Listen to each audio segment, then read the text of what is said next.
ಎಲ್ಲೆಲ್ಲೋ ಹೋಗಿ ಏನೇನೋ ಕಳ್ಕೊಂಡು ಬೀದಿಯಲ್ಲಿ ನಿಲ್ಲುವ ಬದಲು ನಾನೇನು ಮಾಡ್ತಾ ಇದ್ದೇನೆ, ಹೇಗೆ ಮಾಡ್ತಾ ಇದ್ದೇನೆ, ಈ ಸಿನಿಮಾ ಹೇಗೆ ಬರ್ಬೋದು, ಎಲ್ಲಿ ಶೂಟಿಂಗು, ಎಷ್ಟು ದಿನ, ಯಾವ್ಯಾವ ಪಾತ್ರಧಾರಿಗಳು, ಇದೆಲ್ಲವನ್ನ ನೀವು ಕಥೆಯನ್ನು ಸಿನಿಮಾ ರೂಪದಲ್ಲಿ ನೋಡಿಕೊಂಡು ಸ್ಪಷ್ಟ ಹೆಜ್ಜೆ ಇಡಬಹುದಾದಂಥ ಒಂದು ನಿರ್ದೇಶಕರಿಗೆ ಇರಬಹುದಾದಂಥ ಅದ್ಭುತವಾದಂಥ ಸಾಧ್ಯತೆ ಇದು.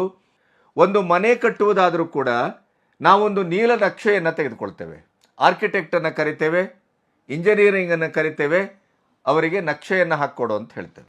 ಯಾವುದೇ ಕೆಲಸ ಸಿನಿಮಾದಲ್ಲೂ ಹಿಂದೆ ಬಹಳ ದೊಡ್ಡ ದೊಡ್ಡ ನಿರ್ದೇಶಕರು ಸ್ಟೋರಿ ಬೋರ್ಡ್ ಮಾಡ್ಕೊಳ್ತಾ ಇದ್ರು. ಇವತ್ತು ಆ ಜಾಗದಲ್ಲಿ ಅಂತಾರಾಷ್ಟ್ರೀಯ ಮಟ್ಟದಲ್ಲಿ ಮತ್ತು ಭಾರತೀಯ ಚಿತ್ರರಂಗದಲ್ಲಿ ಕೂಡ ಆನಿಮೇಟೆಡ್ ಆದಂಥ ಒಂದು ಪೂರ್ವಭಾವಿ ಸಿದ್ಧತೆಯ ನಮ್ಮ ಸಿನಿಮಾ ಹೇಗೆ ಬರುತ್ತೆ, ಎಷ್ಟು ಸೀನ್ಗಳಿರ್ತವೆ, ಅದು ಯಾವ ರೀತಿಯಲ್ಲಿ ಕಾಣಿಸಿಕೊಳ್ತದೆ, ಅದಕ್ಕೆ CG ವರ್ಕು ಇತ್ಯಾದಿ ಎಷ್ಟರ ಮಟ್ಟಿಗೆ ಬೇಕು, ಎಷ್ಟು ದಿನ ಇದರ ಶೂಟಿಂಗ್ ಮಾಡಬೇಕಾಗ್ಬೋದು, ಕತೆ ಒಟ್ಟು ಹೇಗೆ ಸಾಗತ್ತೆ, ಇವೆಲ್ಲವನ್ನ ಹೇಳುವಂಥ ಒಂದು ಆನಿಮೇಟೆಡ್ ಆದಂಥ ಸ್ಟೋರಿ ಬೋರ್ಡ್ ತಯಾರು ಮಾಡುವಂಥ ಕೆಲಸ ಇವತ್ತು ಬಹಳ ನಿಷ್ಠೆಯಿಂದ ನಡೀತಾ ಇದೆ. ಕನ್ನಡವನ್ನು ಬಿಟ್ಟು ಕನ್ನಡದಲ್ಲಿ ಎಲ್ಲೆಲ್ಲೋ ಅಪರೂಪಕ್ಕೆ ಪೈಸವನ್ನು ಮೊದಲು ಕಡಿಮೆ ಖರ್ಚು ಮಾಡೋದನ್ನು ಕಲೀರಿ. ಇಂಥ ಕೆಲಸಕ್ಕೆ ಎಲ್ಲೋ ತಮಿಳುನಾಡಿಗೋ ತೆಲುಗು ಹೋಗಿ ದುಡ್ಡು ಖರ್ಚು ಮಾಡಿ, ಫ್ಲೈಟ್ ಖರ್ಚು ಮಾಡಿ, ನಿರ್ಮಾಪಕನ ಜೇಬ್ ಖಾಲಿ ಮಾಡುವಂಥ ದುಷ್ಟತನಕ್ಕೆ ಇಳಿಬೇಡಿ. ಇಲ್ಲೊಬ್ಬ ಹುಡುಗ ಇದ್ದಾನೆ, ಅವನನ್ನೇ ತೆಲುಗಿನಲ್ಲಿ ಕರೆಸ್ಕೊಂಡು ಅಲ್ಲಿ ರೂಮ್ ಕೊಟ್ಟು ಆಫೀಸ್ ಕೊಟ್ಟು ಅವ್ರು ಕೆಲಸ ಮಾಡಿಸ್ಕೊಳ್ತಾ ಇದ್ದಾರೆ.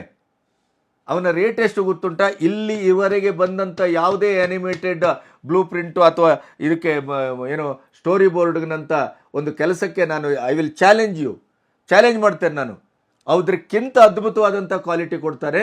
ಆದರೆ ನೀವು ಆಶ್ಚರ್ಯ ಆಗ್ಬೋದು, ಕೇವಲ 1.5 ಲಕ್ಷದ ಆರಂಭದಿಂದ 6, 7, 8 ಲಕ್ಷದ ಒಳಗಡೆ ಅದ್ಭುತವಾಗಿ ಮುಗಿಸ್ಕೊಡ್ತಾರೆ.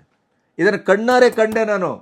ಅದಕ್ಕೆ ಕನ್ನಡದಲ್ಲಿ ಈ ಕನ್ನಡ ಚಿತ್ರರಂಗದ ಸೋಲಿಗೆ ಎಲ್ಲೋ ಒಂದು ಕಡೆ ಒಂದು ಬ್ರೇಕ್ ಹಾಕಬಲ್ಲಂಥ ತಾಕತ್ತಿದ್ದಂಥ ಹುಡುಗ ಸಿಕ್ಕಿದ. ಶ್ರೀರಾಮ್ ಅನ್ನುವಂಥ ಒಬ್ಬ ಯುವಕ ಕಾಕ್ಟೇಲ್ ಸಿನಿಮಾ ಮಾಡಿದ್ದಾರೆ. ಅವರು ಈಗಾಗಲೇ ತೆಲುಗಿನಲ್ಲಿ 10-12ಕ್ಕೂ ಹೆಚ್ಚು ಆ್ಯನಿಮೇಟೆಡ್ ಸಿನಿಮಾವನ್ನು ಮಾಡಿಕೊಟ್ಟಿದ್ದಾರೆ. ಅಂದರೆ ಸಿನಿಮಾದ ಪೂರ್ವಭಾವಿಯಾದ ಆ್ಯನಿಮೇಟೆಡ್ ಒಂದು ಸ್ಟೋರಿ ಬೋರ್ಡನ್ನು ಮಾಡಿಕೊಟ್ಟಿದ್ದಾರೆ. ತಮಿಳಿನಲ್ಲೂ ಮಾಡಿದ್ದಾರೆ, ಕನ್ನಡದಲ್ಲೂ ಮಾಡಿದ್ದಾರೆ.